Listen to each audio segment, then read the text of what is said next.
Hello and welcome to this edition of the B2B Engagement Podcast. Today we're going to be focusing on empowering customers through consultative selling, and we are very privileged to have with us Joel Cowen, who's the Vice President of Commercial Immuno at DiaSorin, a global diagnostics company. Welcome, Joel. Yeah, thank you, Gavin. It's such a pleasure to be talking to you. And I thought we'd get started by perhaps if you could just tell us a little bit about your role, what it involves, and some of the key initiatives that you're involved with. Essentially, I'm responsible for all of the commercial operations, so sales. Really, my biggest project is driving the sales team and our commercial team all around working with how our customer landscape is changing. How can we do business on our customers' terms? Well, the landscape has definitely changed as a consequence of a variety of macro forces and issues. And one of the ways that's manifested itself, I think, is that we used to have a very strong focus on products, on our features, our capabilities. But I think the focus has really shifted. Yeah, I think so.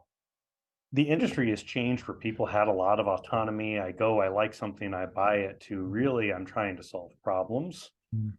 People have significant financial constraints, or I've got staffing constraints. If you look in the hospitals, there's two things you see. One, financial pressure, and they don't have staff to do work. And so those become big things to try to get new solutions prioritized.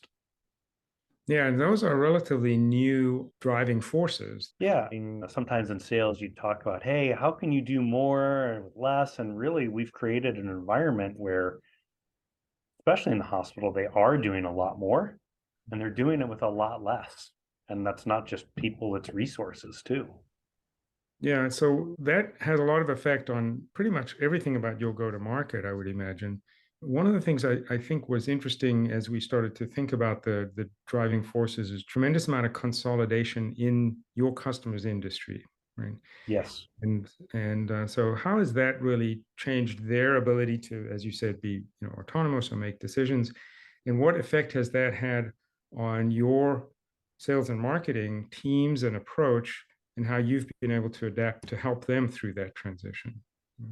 If you look at what's happened in the industry, you see hospitals merging together, you see large national reference labs taking care of the services in the hospitals.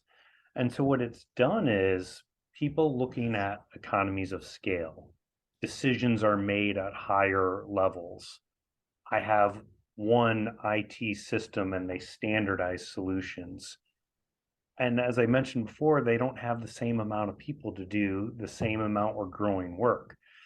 So decisions being made at a higher level, it went from I'm the king of the castle and can make a decision in the lab to I can make the decision of what I would like to do, but then I have to get the approval of other organizations, right?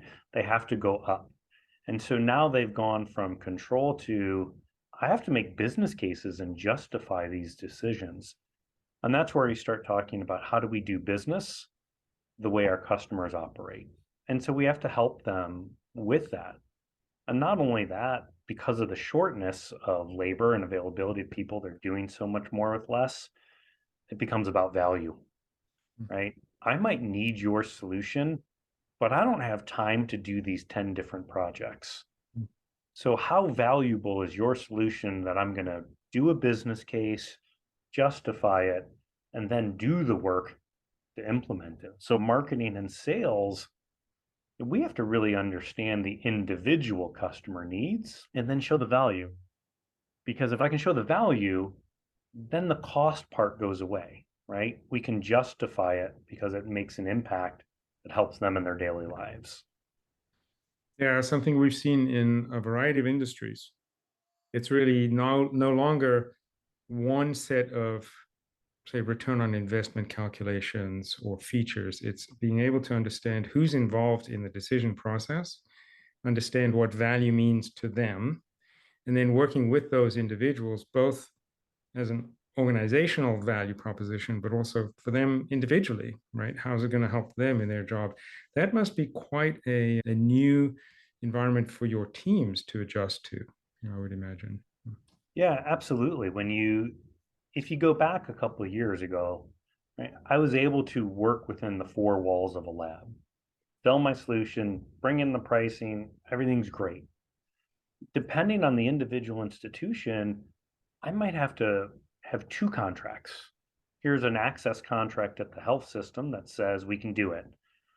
And then I've got to go back to the individual institution that says, okay, I've got that contract. Now I want to do it. And I'll sign a contract that's part of that, which means we have to really blanket a facility and understand not just who are my technical buyers, but there's usually a different economical buyer. There might be things like a value analysis committee. So how do we help our customers present a laboratory solution to a bunch of people who don't work in the lab, right? They might see the results and benefit, but it's not their world. So it really becomes a technical sell and then a business presentation as well. So we've really expanded and had to get out of our comfort zone to be effective sellers. Yeah, it sounds like quite a shift in the mental approach that you're using as a team. But I would also imagine what kind of people you bring on to your organization and how they need to be able to operate at these different levels, very strategic in one sense, and then being able to articulate your value in the other. And that must be quite a journey for you as a leader and for your teams as well. It is, I think you said it right. The people that you hire and when you look at it, it's not just being able to sell features and benefits anymore. You really have to have a customized plan, right? So someone who can have the ability and strict mindset to say, what are the right features and benefits to sell to this individual? And how do I take a medical message to the lab and deliver that? Maybe I've got to talk to a purchasing person and say, here's how this lab result turns into an economic benefit, and tailor messages constantly to a different audience. So we've really had to take a big journey from marketing and sales to say, how do we understand the whole sales journey and really understand all of the different buyer personas involved in there, so we can take the same set of features and benefits and really drive, we talk about clinical, operational, and financial benefits, but how do I take those product benefits and drive them to those three areas and then take them to the right individual? And it becomes complex because if we have 100 different things to say to someone, and I talk about this to the sales team, if you don't understand the one thing that matters and you cover all 99 benefits, you didn't sell anything. So we really have to understand who we're talking to now. And I would imagine that it's different depending on the healthcare system you're dealing with. Somebody's title may in the past have represented an authority to make a decision or whatever, but today that's different based on how large that organization is and how they're structured. And I would imagine that also requires a tremendous amount of skill just on the part of your team to identify and understand that organization. Understanding and mapping the organization, right, is very critical. But I think the biggest challenge, and you talk about new skills, is there's a whole sales focus, right? This whole concept of a value proposition or hypothesis, with the whole goal of getting someone to say, okay, tell me more, right? Earning the right to talk to these customers, because the further up you go, I'm covering more and more things. So unless you give me value up front, why is it important to me? I don't have time to talk to you. Yeah. And that's changed the game. Well, I think that there's actually several issues there that are compounding each other. One of them is this notion of time to talk to people, right? So in the past, you could set up meetings with prospects and they would sit down and listen to you and you'd have a conversation, or you might even have the time to give them a sales pitch. Right. But I think today, given all of these organizational changes and the lack of staffing in your customer base, it's probably harder and harder for them to allocate the time, even if they'd want to spend that time. So not only do you have to know who you're talking to and what they care about, but you have to be able to convey that message in a very succinct and articulate way so that you're getting to the heart of the matter right away. And I think that prompts them to then say, well, this is going to be worth my time. Let me ask that question. How do you achieve that value, or what's involved, right? Yeah, absolutely. And that's, I think, been one of our biggest focus of how do you get these people to say, I want to know more? The other thing I think that's changed on time, it's around 7 different interactions to change someone's mind. Anytime I go to buy something, I look on the internet first. I do my research. People are doing the same thing, whether it be a capital purchase for a lab or many of the things in the hospital.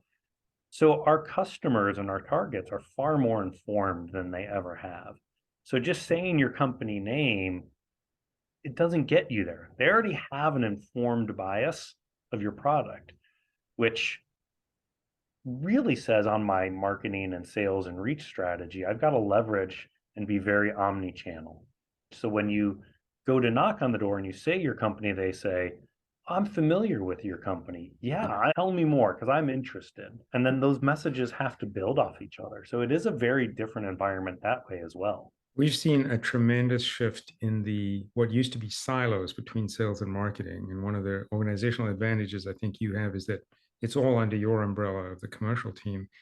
But there used to be a distinct differentiation between the role of the marketing team and the role of the sales team. And as you've just talked about, when you are involved now in this really transformed and still transforming marketplace of a lot of B2C buyer behavior where they're doing research online, then they're having conversations, if you're lucky, with a salesperson or a team. You've got to make sure that those messages, the interactions that the customers and prospects have in any of those touch points are consistent with that overall strategy, which really means that it puts a lot of pressure on you and your team to create an integrated go-to-market approach. It doesn't matter where the customer is, they need to have that experience, which is value-driven and differentiated. That is critical. And I think it's where marketing and sales really is the success. Are they intertwined? Is marketing going out and seeing the face of the customer to go, yep, I've walked in the salesperson's shoes. I've talked to a life. I get it. I hear it. Here's how we can help you. And it's that partnership that I think drives the success and aligns the messaging. And that gets to the tools, right? The enablement tools to say, yeah, they all build on each other. This is something that all big B2B companies are facing once you have complex solutions in these changing customer environments. What have you done? Because I think you really are a leader and your company is a leader in this field in terms of being able to deliver that consistency. What do you do to align those marketing and sales teams to ensure that not only are they delivering the same consistent value story, but that they're working together rather than in their own departments and then just hoping that somehow the customer, solves that problem. So I'm fortunate. I have a great leadership team, first of all, that really understands the value of working together. And by those two, sales and marketing heads working together, that's where it starts, right? So they interact together from understanding opportunities and sales funnels to then really building marketing material that helps. We've actually leveraged digital tools and digital messaging that helps guide the sales rep. And it's essentially a choose your own journey sales tool to help encourage the sales team to use it. We also allow inputs in it, which syncs back to Salesforce. So we're really harmonizing all of that. And that same messaging is what then goes into our digital. I sort of abstract that out to a couple of key lessons. One is to have marketing really understand the sales process. So it's not driven by sort of marketing metrics. It's really driven by what the customer's journey looks like, and how the sales team needs to address obstacles or key value challenges that they have to address. The second thing is that you've allowed the sales team to take advantage of the key messages that the marketing team has delivered. And here are our key competitive differentiated advantages in how we solve these plethora of customer challenges and problems. And they're available to you to use when and if it's time in the process with the customer. And then the third thing is you've built this all on a digital platform, which allows you to be flexible so that it's easy to maintain and update. When I say easy, I probably mean it's easier. It's probably not just the flip of a switch, but there's a process to keep it current and expanded and updatable. So those three key ingredients seem to be lessons for our audience to think about as to how to make this integration of sales and marketing work in an environment where customers' journeys are hybrid. They're sometimes digital, sometimes in person, and often mixed and matched, right? Yeah. No, you're right. And I think the other thing too that's been really important in the success, one of the other components is how do you train it and how do you commit to those tools?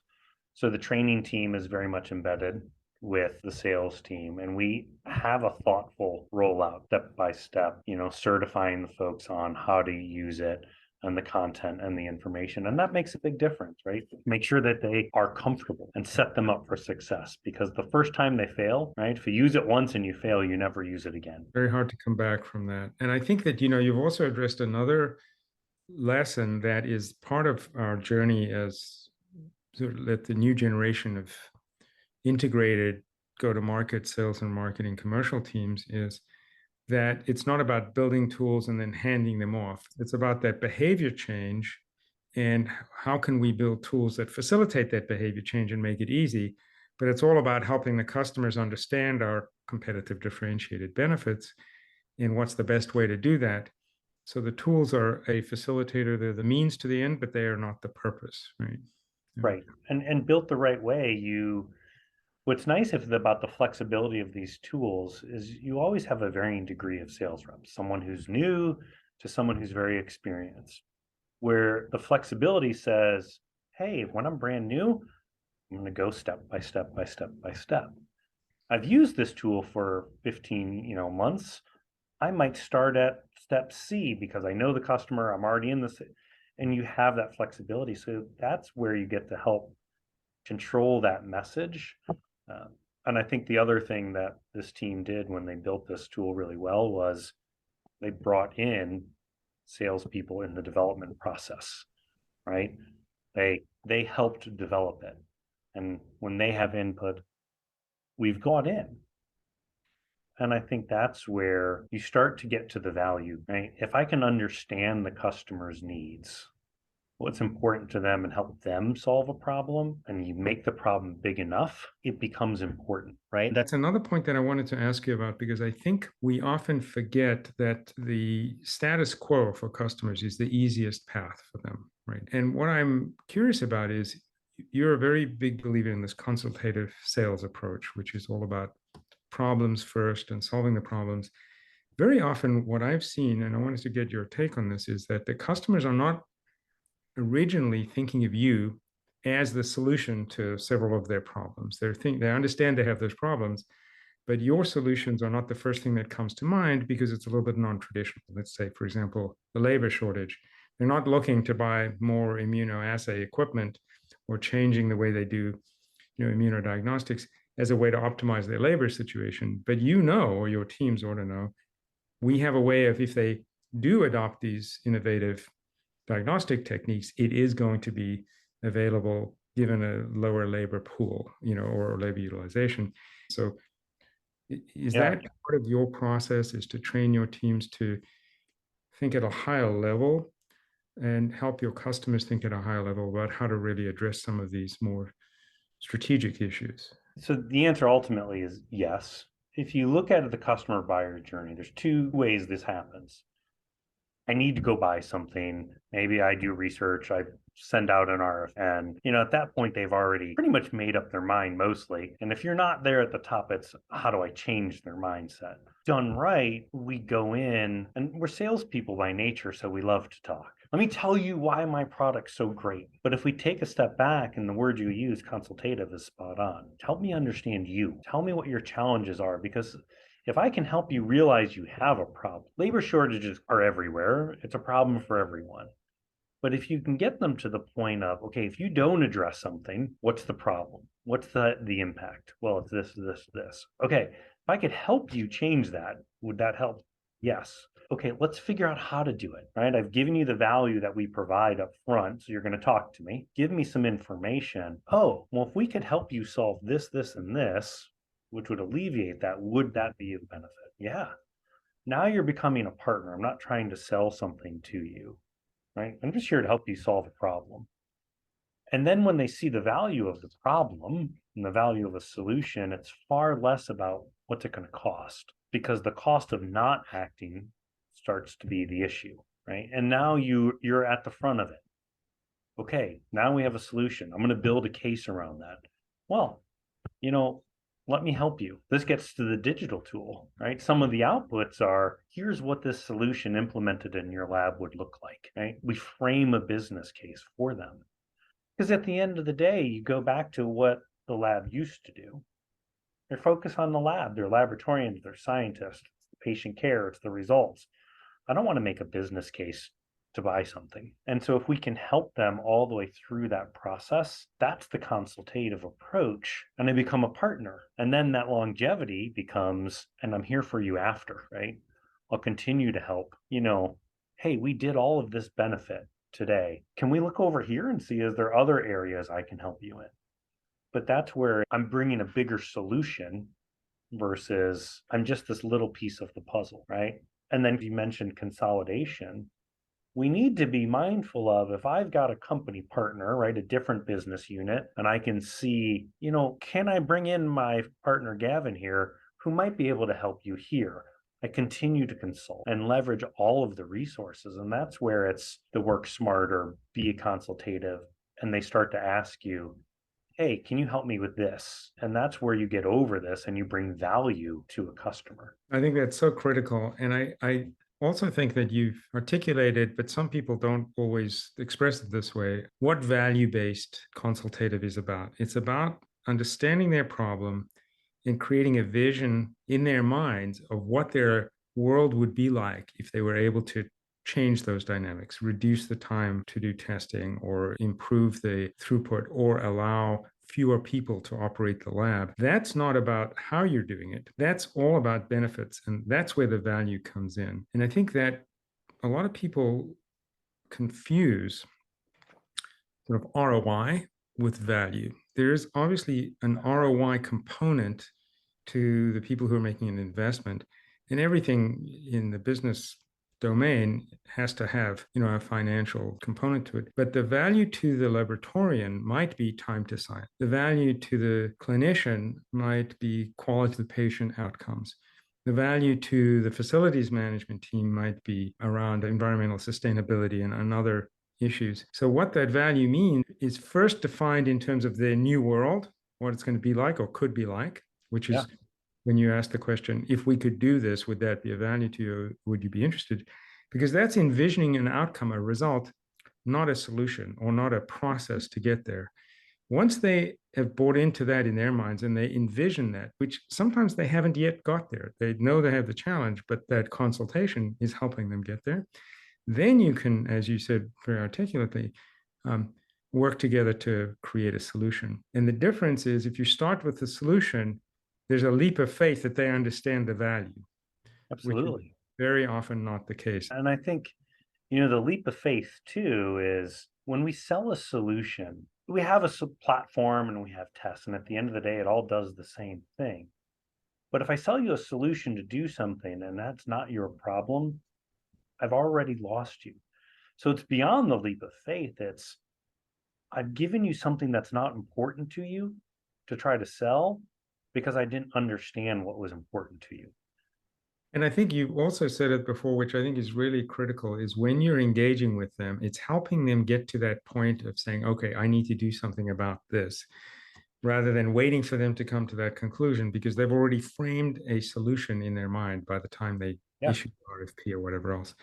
And so helping them frame that builds a different relationship between the companies, but particularly with the individuals. It's a trusted relationship, right?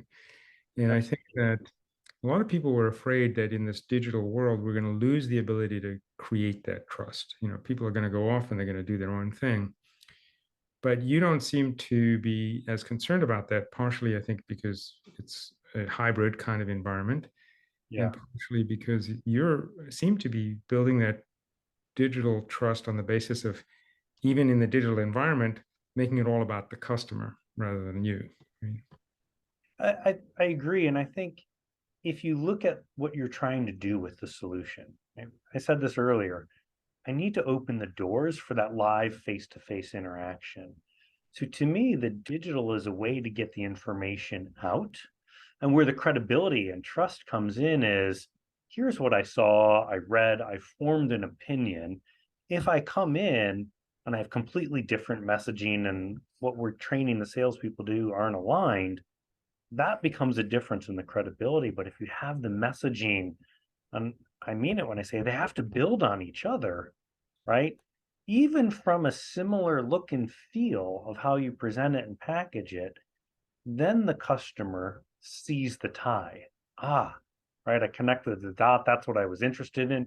He just or she just validated what I thought I read, right? And in that regard, you clearly have turned a large ship around and you're on a very, very successful path. What have been some of the biggest challenges for you as you've embarked on this journey with this transformation? There's always well, we've always done it this way, Mm. right? And I think this goes to, we started this transformation from a marketing side. Mhm. And when you're in marketing, it's building the trust between sales and marketing to do this. Because obviously, when you're in sales, I'm in front of the customer, I know best, and marketing are the folks in the ivory tower. They have never walked in my shoes, they don't know. That to me was, how do we provide the value to the marketing customer, which is the sales team, right? And earn their trust and build credibility to say, okay, I'm going to get on your bandwagon. I'm going to follow you into this journey because I trust you and believe you. Right. I think a lot of people confuse the word sort of digital transformation as being a technical problem, but it's really all about people, isn't it? Yeah. It is. It really is. We are leveraging a digital resource. The transformation is digital is not going away. It's only getting more and more embraced as a sales enablement tool. That's how you transform your environment digitally. It's not, I need a better website or I need a way for a customer to order digitally. It's how do we embrace it and leverage the tools to better enable the human interaction, which in my mind will take it all the way over the goal line in a large business to business capital sale. I think you're right. I think it's a different human interaction than it was. I laugh, the digital transformation. It's not how do I write a better canned email and have my sales team. Just the other day, I got an email that said, Joel, blah, blah, blah, insert company name here. Right. They left it in there. That's not it. It's not how do we get more emails in front of people and hope they get opened. It's how do we embrace the resources to really reinforce and have the continuity of messaging. Yeah. And we sell based on how our buyers want to buy. Take advantage of that, and that's how you're able to leverage the sales cycle because that buying journey's changed. And if I could perhaps transform slightly that message, but we're, Yeah. as you said earlier, I think quite presently, it doesn't stop there, right? The problem solving doesn't stop when they buy. Right. That's part of the process. The problem solving is all about their transformation. So if they see us as a partner in that transformation, then they don't even think about it as a buying process. It's one of the 27 things they have to do to transform. Yeah. So our relationship is, how do we help you transform? Yes, we might have to buy a few of these things. I might have to call Joel in because he's an expert in this area, but I'm your partner in solving these problems. And I think that's a different mindset for our sales organization too. Yeah, it really is. And if you think about the problem selling and identifying problems and helping people see it, and if you want to close more business, right? If you sit around and wait for RFPs, you can be successful and try to figure out ways to have a higher win rate, or you can go out and be consultative and create sales cycles. And that's the way, I can have my same win rate, but if I have more sales cycles because I've created them, I'm a partner all the way through that process. I helped you see the opportunity. I helped you create the sales cycle. You're now bringing me along with the journey. Well, I talked to a lot of executives and marketing and sales leaders in the industry, and you've clearly made much more progress than many people have in solving these problems. And as we close, I wanted to ask you, what advice would you give other B2B executives who are facing similar market challenges? What are the things that you would advise them to do in leading their teams? Yeah, I think a couple things. It's really making sure you have the right people on your team. I'm very fortunate. I brought in some great leaders who really understand these spaces and built a team environment where they recognize their success is dependent on each other. Marketing can't be successful without sales, and sales can't be successful without marketing. And I think that's a very powerful and potentially uh, transformative competitive approach as a strategy for a lot of these organizations. It's been such a great pleasure talking to you. Always a pleasure to chat with you, Gavin.